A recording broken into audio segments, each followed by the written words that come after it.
cette table ronde est consacrée à la transversalité des publics, l'attente et les réceptions. Angèle Delatour nous a déjà fait part de la réception du public par rapport à ce nouveau musée du Véron. Alors cette transversalité a un besoin exprimé par les publics. Cette transversalité est souvent expérimentée dans les expositions temporaires. Qu'en est-il des parcours permanents et des expositions de référence dont a parlé Magdalena? Cette transversalité permettait d'accueillir un public diversifié, voire un public nouveau qui ne viendrait pas au musée. Quelle est la réception par le public de ce type d'approchage? Quel type de médiation pour attirer un nouveau public? Donc, dans cette table ronde, nous avons la chance d'accueillir deux intervenantes. Donc, Céline Chanas, conservatrice en chef du patrimoine, directrice du musée de Bretagne, Rennes Métropole, vice-présidente de la Fédération des écomusées et des musées de société, que nous remercions encore pour avoir coproduit avec nous ce séminaire. Céline est conservateur en chef du patrimoine. Issue d'une formation en histoire et sciences politiques, elle a effectué des études de 3e cycle avec une spécialisation en direction des projets culturels. Elle a acquis au cours de son parcours professionnel une expertise dans le champ des musées de société, la gestion d'établissements patrimoniaux, la médiation culturelle et les expositions.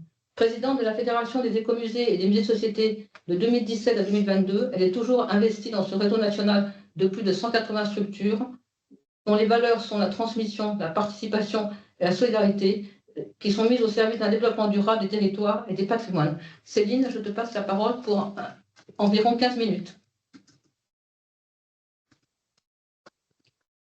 Eh bien, bonjour à toutes et tous. Est-ce que vous m'entendez bien? Alors, c'est un petit peu atténué le son. Est-ce que tu peux un tout petit peu amplifier, Céline, s'il te plaît? Alors, je vais m'approcher. Est-ce que c'est mieux là? Oui, c'est un peu mieux, oui. Bon, je vais essayer de parler vraiment pile en face de mon micro, mais je ne vais pas pouvoir faire forcément mieux. Voilà, alors comme je n'avais pas envoyé mon diaporama, je vais faire comme Annabelle tout à l'heure, je vais le partager en espérant que ça fonctionne bien. Est-ce que vous voyez le diaporama? Oui. Ok. Voilà, je vais essayer de faire très synthétique parce que comme c'est une table ronde, j'aurais préféré aussi qu'on échange avec aussi les retours que Marie pourra nous faire voilà, par rapport à des familles de musées, des musées de société, dont finalement, Marie-Charlotte Calafa le disait tout à l'heure, cette recherche de transversalité est un petit peu constitutive quand même de la nature de musées de société. Et je vais essayer de m'appuyer sur quelques cas pratiques pour lesquels on a pu mener des observations des publics ou des études des publics. Donc, deux cas différents. La question des expositions temporaires, puisque c'était le point d'entrée que tu avais, Bénédicte, et notamment l'exposition que nous avons actuellement au Musée de Bretagne, qui s'intitule « Mourir, quelle histoire ».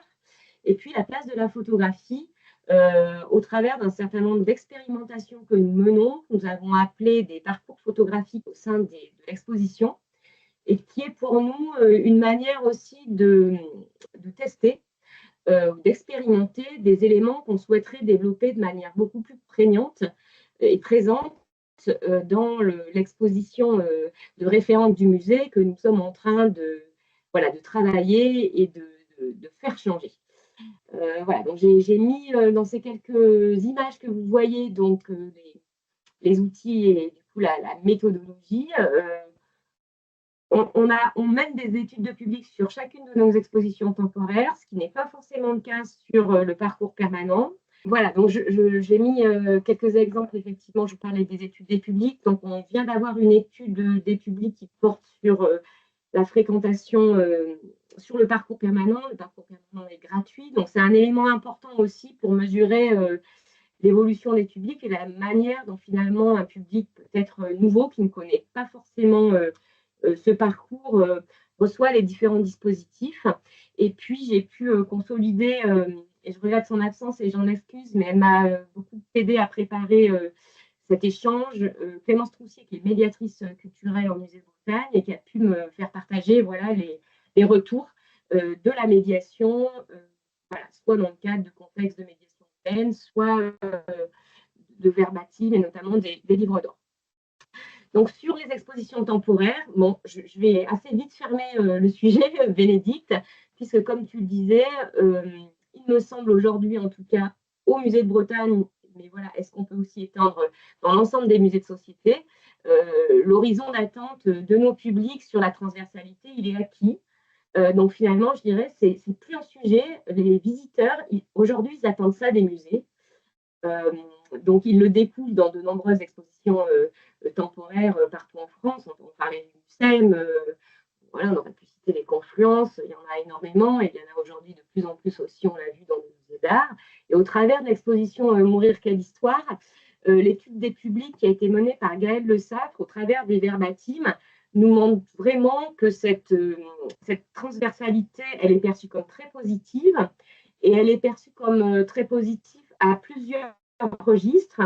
D'abord par rapport à la dimension interculturelle, qui est attendue, qui est appréciée, qui permet d'aller plus loin dans l'acquisition de nouvelles connaissances et de savoirs. Voilà, on va avoir des verbatims de type j'ai découvert voilà, des rites funéraires de notre culture que je ne connais pas, j'ai appris.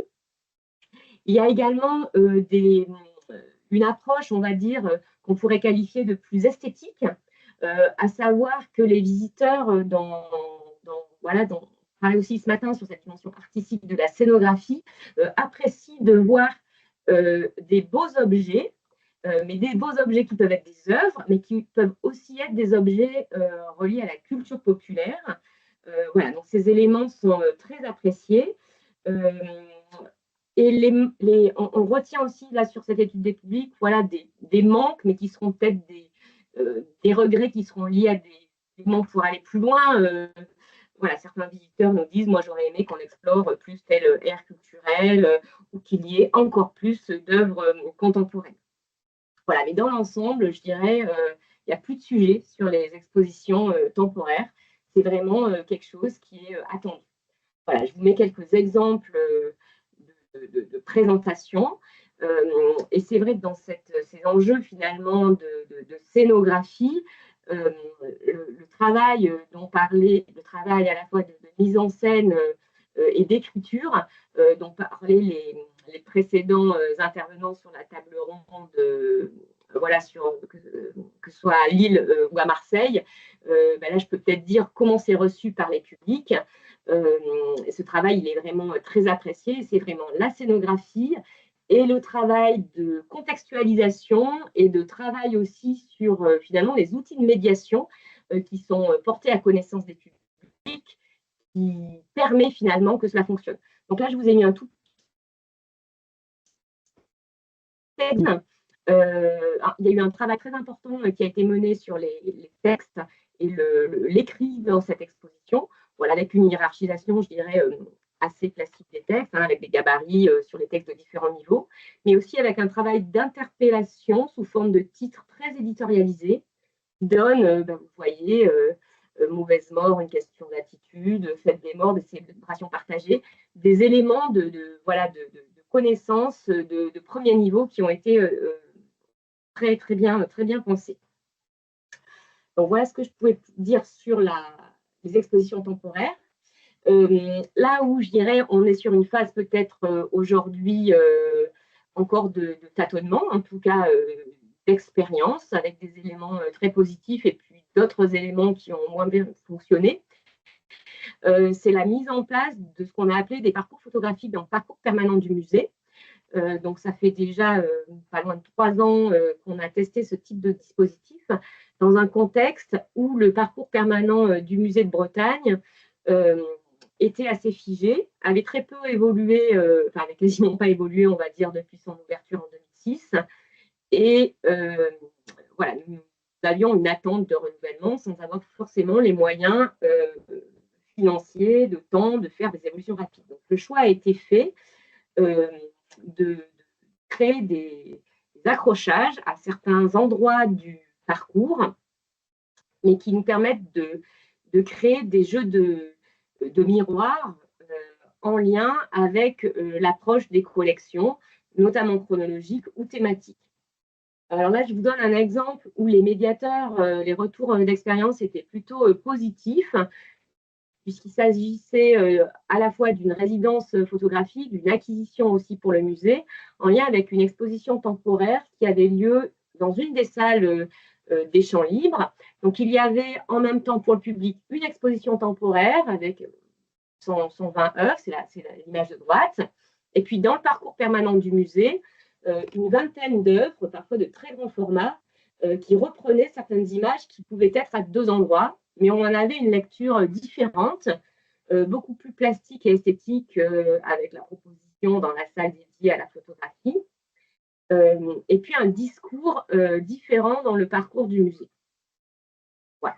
Donc là, je donne un exemple, un portrait par exemple d'un forgeron qui se trouvait dans la section de l'âge du fer et qui était juste dessous une douche sonore où on entendait justement la question du travail du métal, voilà. Où on ne voit peut-être pas très bien sur l'image, mais cette scène de dos où la personne portraiturée qui s'appelle Greg, elle a dans le dos un tatouage et ce qui est tatoué, c'est l'encou. Et cette image se trouvait juste au début d'une galerie, un espace où il y a uniquement une présentation des rituels funéraires. On est dans la partie du Moyen-Âge avec des différents cercueils en plomb. Voilà, donc plutôt bonne appropriation des visiteurs. L'idée étant notre intention, on va dire, du côté du musée étant de créer ce jeu de miroir, d'avoir un rapport plus sensible mais aussi esthétique. Et la proposition a plutôt été bien reçue quand il y avait l'exposition. Dans l'exposition ACC, dans la grande salle, le parcours, lui, a continué et l'appréhension du parcours a été plus complexe, plus abstraite. En fait. Alors, en revanche, je voulais revenir sur cette image où on voit, donc là, on est dans une partie du musée où on évoque plutôt les questions de production agricole, on évoque le rapport à la mer, le rapport à la terre en Bretagne au 19e et au 20e siècle. Et dans cet espace qui fait un petit peu galerie, d'un côté, il y a un grand espace scénographié où il y a des objets, je dirais, assez classiques pour un musée de société, tracteurs, objets liés au travail de la mer, de la pêche. Et en regard ont été présentés, toujours de ce même photographe, une série qui avait été créée, une série qui s'appelait Nourrir la Bretagne, Nourrir la planète, avec des portraits en fait d'agriculteurs, de pêcheurs, enfin, voilà, de différents travailleurs autour de différents secteurs d'activité en Bretagne. Et cette série, elle a très très bien fonctionné.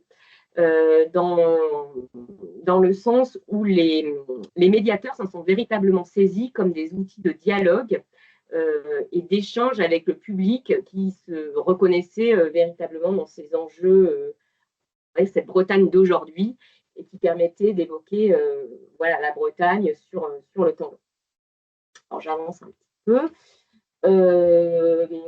Voilà, je voulais aussi citer dans les expériences qu'on a pu mener l'année dernière et qui nous inspire en tout cas pour la suite, un rapport à des collections qui changent de statut et notamment l'exposition qui s'appelait La vie en photographie, dont le commissariat était assuré par Mathieu Pernaut, qui mettait en scène des collections du musée, mais également ses créations personnelles. Cette exposition, en fait, elle a créé de la part des publics, je dirais, deux niveaux de réception différents. Elle a fait venir un public qui ne venait pas du tout au musée, qui ne fréquente pas trop les musées de société. Donc ça, pour nous, c'était assez intéressant. Très concrètement, ils sont venus plutôt sur l'angle création, photographie contemporaine. Et le public, je dirais, plus habituel du musée, on va dire, il a apprécié la proposition, mais il a parfois, je pense, pu se sentir en décalage avec certaines collections qui avaient changé de statut et qui finalement étaient passées d'un statut documentaire à une proposition artistique. Je pense notamment aux installations qui avaient pu être créées dans l'espace. Et enfin, je voudrais citer un autre exemple qui est actuellement en cours, qui est le parcours photographique en fait, qui a actuellement lieu dans le musée, qui s'appelle La Bretagne Fantastique, qui est là aussi issue d'une résidence de création dans le cadre de notre politique d'open content et qui vise en fait à proposer à des créateurs de s'emparer des collections du musée pour en faire autre chose, notamment par le biais de notre portail des collections. Et donc, cet artiste photographe qui s'appelle Yann Peuka a imaginé un récit en retravaillant certaines images du portail, donc des images anciennes, et en créant ce projet de voyage fantastique qui a pu perturber certains publics. Alors là aussi, là, je n'ai pas d'études de public, hein, donc ça reste des observations. Alors, le côté décalage, se laisser surprendre, de manière générale, il est plutôt apprécié.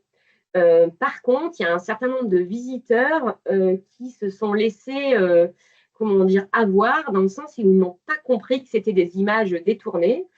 Et il y a une forme de rupture, on pourrait dire, du contrat de confiance entre un musée où on a plutôt un horizon d'attente de savoir vérifier, objectiver, et cette proposition artistique, finalement, auquel voilà, ils ne s'attendaient pas forcément. Donc ça aussi, ça a pu être communiqué. Et souvent, alors j'ai mis l'image justement où il y a une sorte de requin. Souvent, les visiteurs s'en rendent compte assez tardivement dans le parcours, alors que dans les premières images, quand même, il y a des images qui sont fort étranges, hein, mais voilà, on s'attend que voilà, les visiteurs ne s'y attendent pas.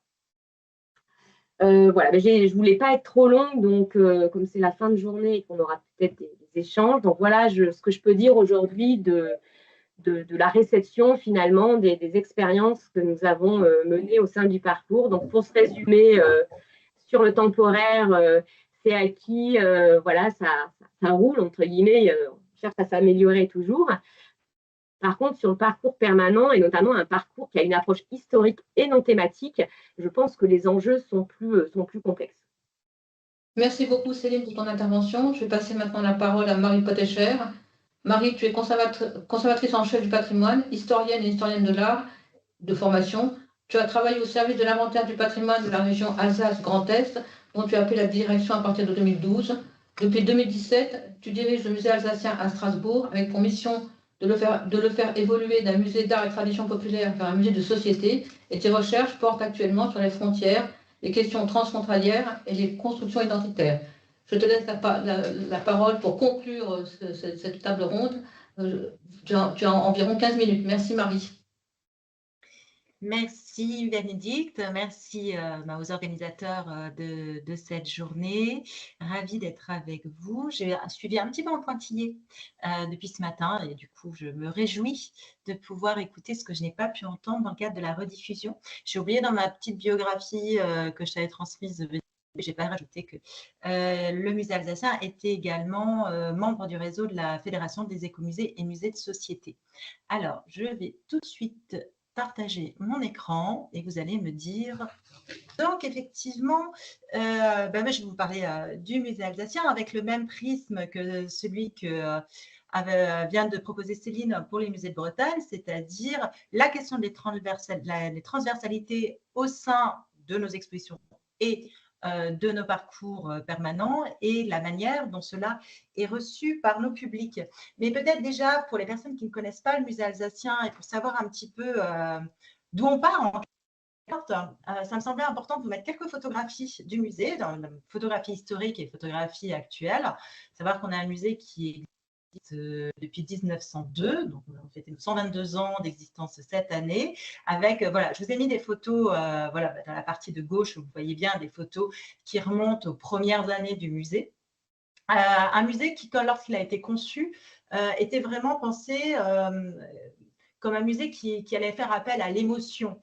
Voilà, on parlerait aujourd'hui d'expériences immersives, voilà. Et qui existe toujours, hein, comme vous le voyez sur la photographie de droite, encore avec à travers de ce nombreux intérieurs reconstitués. Alors tous n'existent pas, mais quand même un grand nombre le sont toujours, et qui, du coup, dans l'expérience de visite de nos publics, est vraiment déterminant.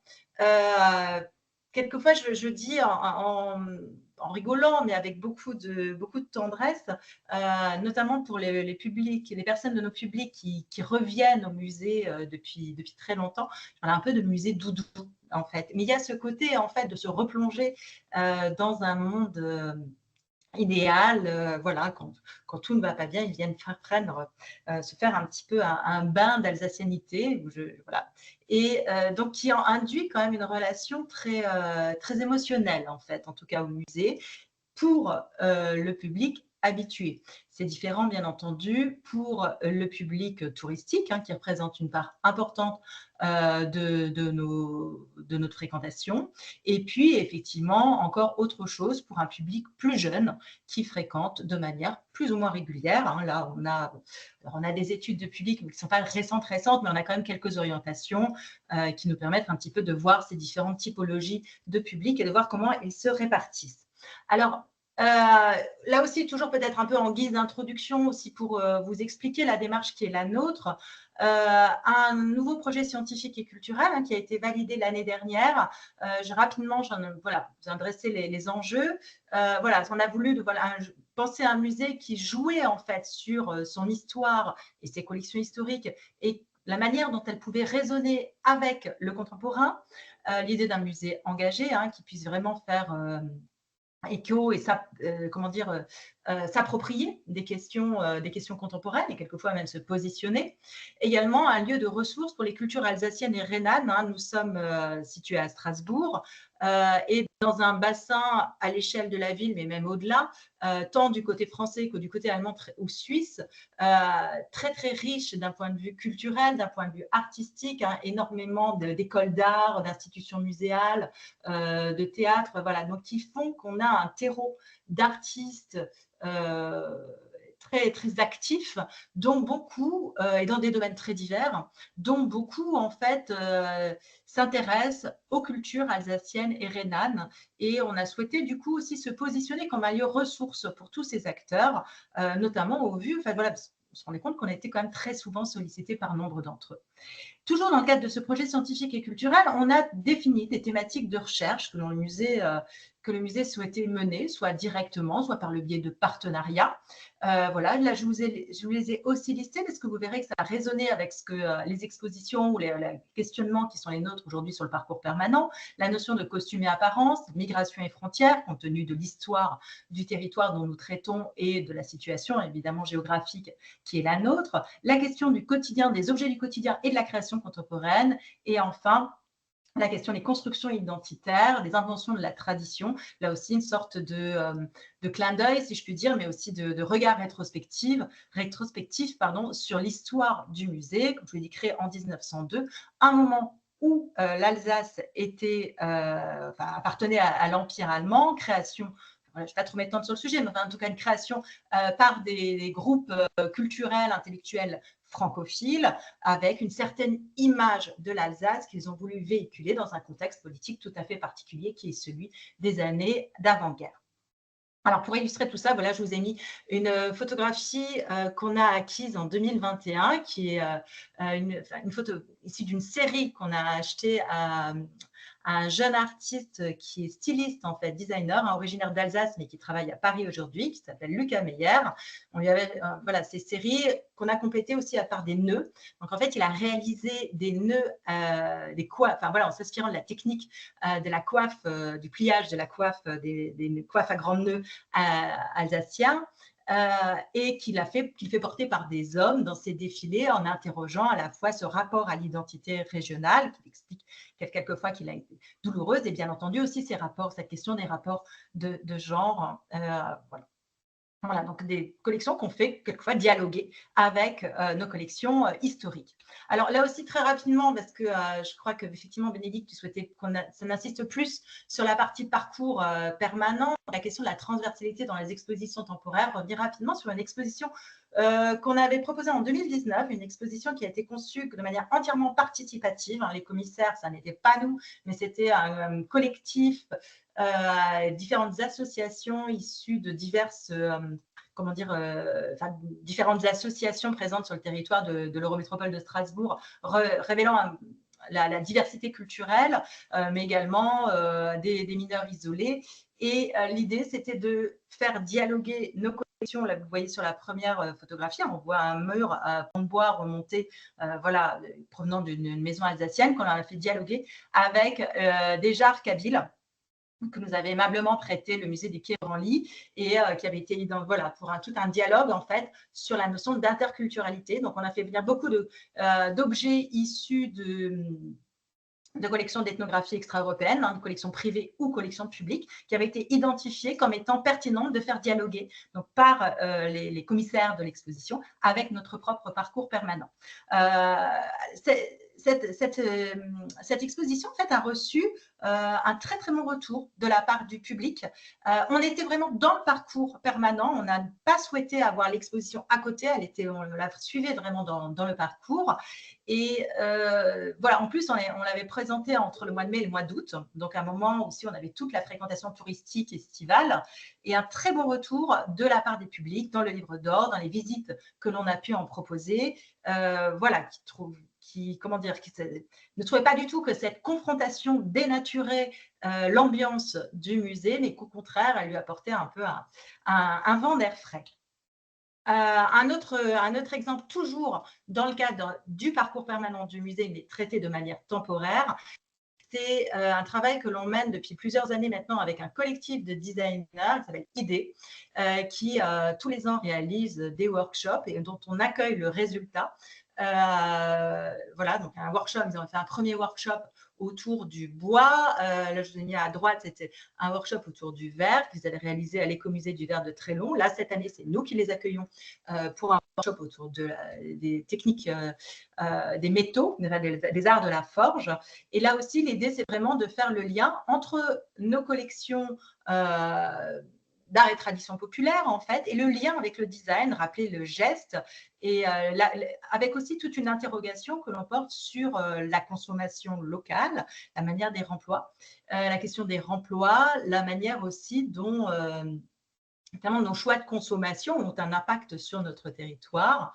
Et là aussi, des retours vraiment très, très enthousiastes de la part du public.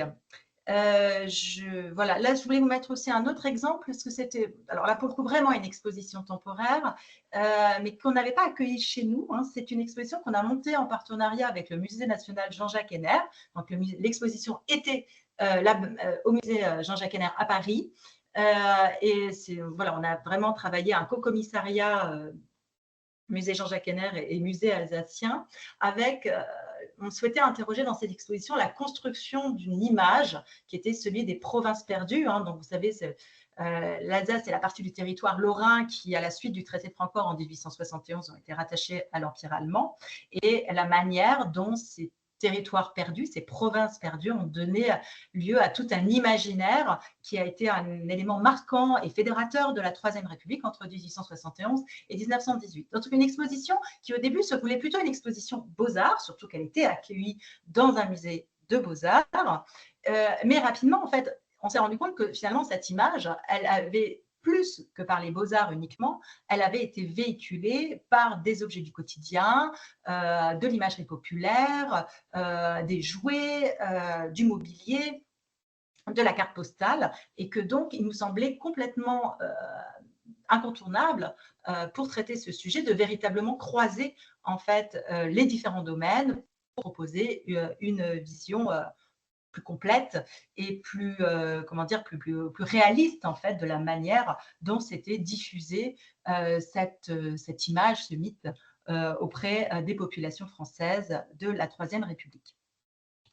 Un petit peu dans le même esprit, mais là avec une ouverture à l'art contemporain, on a accueilli pendant 4 ans en résidence un photographe, Charles Frégé, un certain d'entre vous connaissent, pour un travail sur aussi l'image de l'Alsace et l'instrumentalisation à des fins politiques de l'image de l'Alsace, toujours dans cette période 71-18, qui, je le rappelle, est la période au cours de laquelle le musée alsacien a été créé. Et là aussi, enfin voilà, le musée alsacien était aussi conçu, comme je disais, avec une forme de dessin politique, clairement affirmé. Et du coup, ça nous semblait faire complètement sens d'avoir le regard d'un artiste sur cette histoire. Et là aussi, ça nous semblait vraiment important de pouvoir accueillir le résultat de cette résidence, bien sûr, au musée, mais de pouvoir la faire dialoguer avec nos collections. Alors, ça n'a pas été forcément systématiquement un dialogue comment dire, systématique pour montrer, voilà les objets de la collection qui ont inspiré l'artiste, voilà le résultat. Ce n'était pas vraiment ce qu'on souhaitait. Voilà, je trouve ça peut-être un petit peu rébarbatif à la longue, mais plutôt, en fait, les objets étaient là pour… Notre collection historique était là pour contextualiser, rappeler l'histoire et dialoguer ensuite, dans un second temps, avec la démarche de l'artiste. Et du coup, comment dire, les photographies de Charles Frégé étaient regardées bien sûr en tant que telle, en tant que photographie d'un artiste, mais également invitées à regarder différemment nos collections historiques et à prendre une certaine distance avec celle-ci. Donc, il y avait vraiment un jeu de va-et-vient, en quelque sorte, entre les collections historiques et les œuvres de l'artiste. Et ça, c'est quelque chose dont on était assez…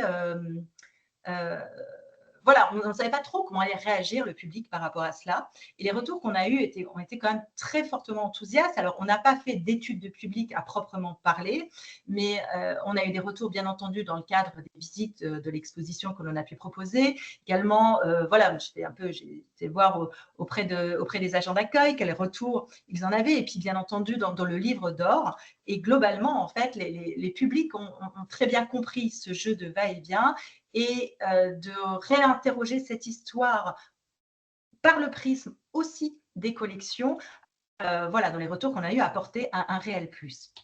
Et puis enfin, j'en viens à voilà, ce qui est voilà, peut-être comment dire, le fond, le dur du sujet, et on pourra en parler, j'espère, lors de nos échanges, c'est la question du parcours permanent. Voilà, nous sommes aujourd'hui à une période un peu charnière dans l'histoire du musée, puisque nous nous apprêtons à reprendre le parcours permanent. Voilà, le musée va fermer d'ici quelques mois pour d'importants travaux et voilà, cette période va pour nous constituer l'occasion de réinterroger notre parcours à l'aune de nos expériences, de notre PSC, afin, voilà, notre enjeu étant vraiment de pouvoir faire dialoguer les collections dans leur diversité, pour en fait rendre compte en fait de ce territoire qu'est l'Alsace et de ses habitants, ceux d'hier, ceux d'aujourd'hui. Et finalement, quelle que soit en quelque sorte la nature des collections, l'enjeu c'est vraiment de pouvoir, voilà, un musée qui interroge sur un territoire. Et donc pour accompagner cette réflexion que nous menons voilà, maintenant depuis bientôt 5 ans, nous avons mené différentes expériences. On avait fait un accrochage en 2022 qu'on avait appelé Nouvelle Piste, où on souhaitait justement partager avec le public nos réflexions. On était vraiment dans cette phase de finalisation du PSC, donc on avait des ateliers auprès des habitants, on avait des ateliers auprès des publics, mais là on souhaitait aussi le rendre un peu concret et voir comment réagissait le public.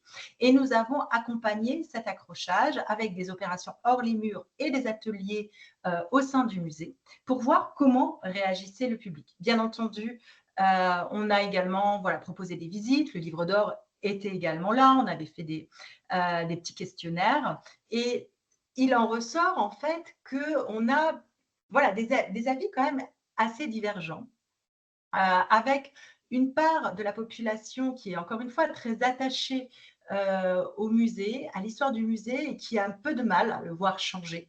Voilà, on se rend compte que dès qu'on modifie un peu une salle, tout de suite, voilà, dans le livre d'or, voilà, c'était la salle que je voyais quand j'étais enfant, depuis toute petite. Voilà, c'était comme ça n'est plus comme ça. Hein. C'est encore une fois cette dimension très émotionnelle qui ressort. Je vous ai mis quelques verbatims piochés dans le livre d'or. J'aurais pu vous en mettre des pages et des pages. Hein, voilà, alors avec du positif et des remarques plus dur, hein, voilà, Bonjour le massacre par exemple, et qui montre que d'une part, effectivement, tout changement, surtout sur le parcours permanent et peut-être surtout sur des musées comme le musée alsacien qui ont cette dimension émotionnelle extrêmement forte, ne se font pas, voilà, de manière, on ne peut pas y aller naïvement ou un peu trop vite. Évidemment, tout ça doit être fortement pensé, mais ce n'est pas pour autant, à mon sens, qu'il faut y renoncer. Hein, on a aussi beaucoup de retours très positifs avec des gens qui nous expliquaient comment, voilà, qui ne seraient pas venus autrement. Par exemple, au moment de l'exposition de Souvenirs d'Alsace, donc l'exposition des photographies de Charles Frégé, on a eu toute une part de public qui ne venait pas du tout au musée alsacien. Et puis enfin, dernier élément, alors là peut-être plus quantitatif avec tout le questionnement sur l'interprétation des chiffres, mais là, nos chiffres de fréquentation, voilà, on a commencé à avoir un petit peu de recul sur les derniers mois. Et pareil, voilà, on remarque une hausse assez conséquente en fait de nos visiteurs. Enfin, sur toute la durée de l'exposition Souvenirs d'Alsace, on a 20% de visiteurs en plus par rapport à l'année précédente où il y avait également une exposition. Voilà. Donc, on voit, malheureusement, il n'y a pas d'études de public qui ont été faites qui nous permettent d'avoir une analyse plus fine de la typologie des publics en dehors de la provenance. Mais on voit que cette évolution est un moyen, effectivement, de toucher de nouveaux publics, très clairement.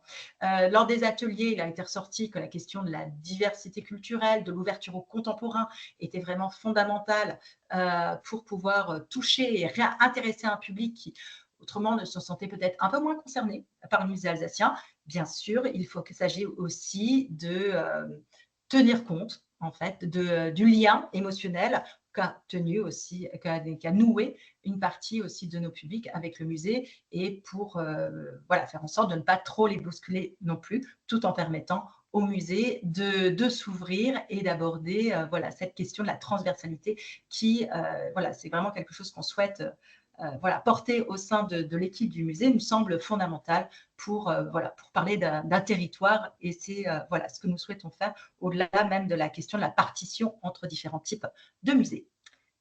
Voilà, je vous remercie. Merci beaucoup Marie pour ta communication qui prouve bien que le public quand même est réceptif, y compris dans les parcours permanents, et une partie du public est réceptif au changement, mais peut-être quand même, il faut quand même, je pense, quand on se lance dans cette démarche de transversalité, prévoir des processus d'accompagnement en termes de politique des publics et en termes de médiation, et peut-être trouver de nouveaux supports de médiation pour accompagner ce changement. Oui, tout à fait. Tout à fait. Alors, ce qui ressort aussi très clairement, c'est que ça passe très, très bien en visite avec les médiateurs, dans les cadres d'ateliers aussi. Hein. Donc, la dernière dia, on voyait voilà, les ateliers qui ont été animés par ma collègue Aurélie, où c'était « Réfléchissons ensemble au musée alsacien de demain ». Ça se tenait, on a fait toute une série qui avait lieu pendant le samedi matin. Donc, il y avait une courte visite d'une salle du musée, on en discutait ensemble et puis ensuite, voilà, conçu un certain nombre d'ateliers, de jeux pour collecter la parole.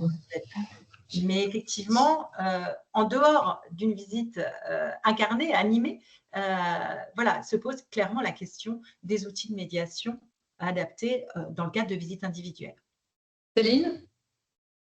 Oui, ben, moi, je rejoins ce que Marie dit sur un certain nombre de sujets, parce qu'au final, ça pose la question de la légitimité et de la manière de travailler un récit, une légitimité dont tu poses parfois les limites, Marie, toi, plutôt dans le public, mais elle peut aussi venir de l'intérieur.